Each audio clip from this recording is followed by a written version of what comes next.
क्या फिर होगी बड़ी तबाही? खत्म हो जाएगी दुनिया? साइंटिस्ट क्यों चिंता में हैं? आइसलैंड के बॉर्डर बुंगा ज्वालामुखी के आसपास भूकंप गतिविधियों में अचानक तेजी आई है। 14 जनवरी से शुरू होकर अब तक 130 से अधिक भूकंप की घटनाएं दर्ज की जा चुकी हैं, जिनमें 5.1 की तीव्रता वाला एक प्रमुख भूकंप भी शामिल है। यह क्षेत्र आमतौर पर भूकंपीय गतिविधि के लिए जाना जाता है, लेकिन हालिया घटनाओं से एक्सपर्ट्स को चिंता है कि ज्वालामुखी के पुनः सक्रिय होने की संभावना बढ़ सकती है। नमस्कार, आप देख रहे हैं एनडीटीवी इंडिया और मैं हूं अनुषी गुप्ता।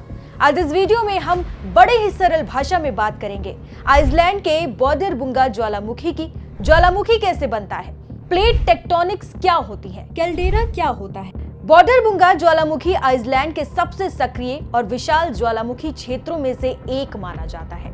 ये ज्वालामुखी आइसलैंड के दक्षिणी हिस्से में स्थित है और इसकी गतिविधि अक्सर भूकंपीय घटनाओं से जुड़ी होती है। तो आइसलैंड में पिछले 300 सालों का सबसे बड़ा विस्फोट माना जाता है।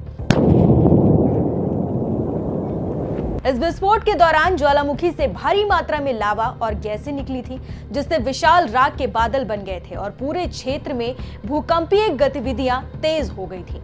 इस विस्फोट के कारण आसपास के इलाकों में तीव्र भूकंप और पर्यावरणीय प्रभाव पड़े थे। इसके साथ ही अंतर्राष्ट्रीय हवाई यातायात भी प्रभावित हुए थे, क्योंकि राख के बादल हवा में फैल गए थे, जिससे विमानों की उड़ानें रद्द करनी पड़ी। बॉर्डर बुंगा ज्वालामुखी की गतिविधियां पर लगातार निगरानी रखी जाती है, क्योंकि ये इलाका संभावित रूप से एक और बड़े विस्फोट का कारण बन सकता है। एक्सपर्ट्स इस ज्वालामुखी की भूकंपीय गतिविधि और संभावित विस्फोटों पर बारीकी से नजर रखते हैं, ताकि किसी भी प्रकार की आपदा को समय से पहले पहचाना जा सके और प्रभावी उपाय किए जा सके।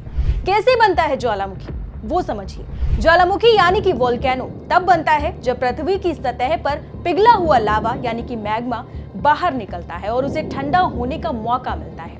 ये प्रक्रिया तब शुरू होती है जब पृथ्वी के आंतरिक भाग में पिघला हुआ पदार्थ, जिसे मैग्मा कहा जाता है, उच्च दबाव और तापमान के कारण ऊपर की ओर बढ़ता है। जब ये पिघला हुआ लावा पृथ्वी की सतह पर पहुंचता है तो इसे लावा के रूप में देखा जाता है। इस प्रक्रिया में निम्नलिखित मुख्य चरण होते हैं। पृथ्वी के आंतरिक हिस्से में उच्च तापमान के कारण चट्टानें पिघलकर मैग्मा यानी कि पिघला हुआ चट्टान जो होता है उसका रूप ले लेती है। ये मैग्मा पृथ्वी के अंदर के दबाव और गर्मी के कारण सतह की ओर बढ़ता रहता है।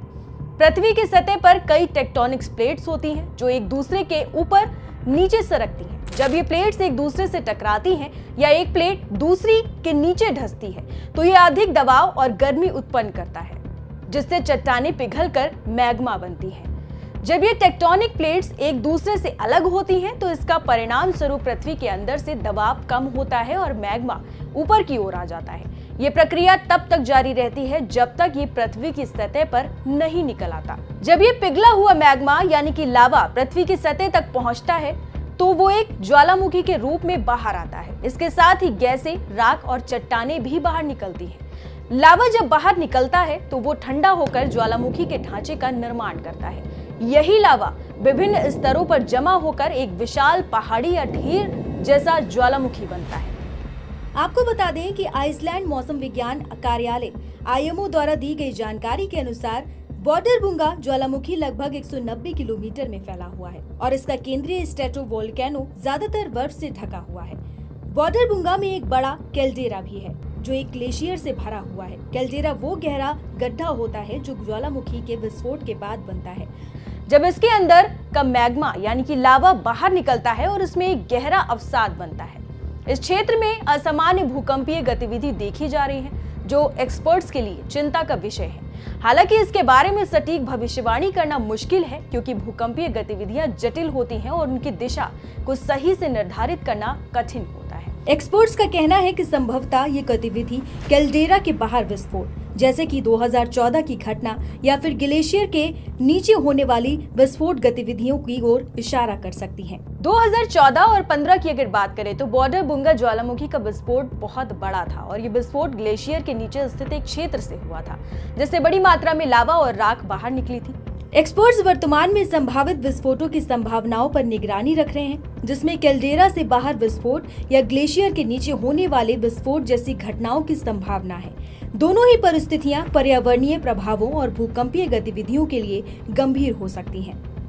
इस वीडियो में फिलहाल इतना ही। बाकी तमाम खबरों के लिए आप देखते रहिए खबर विस्तार से मेरे साथ सिर्फ एनडीटीवी के यूट्यूब चैनल पर।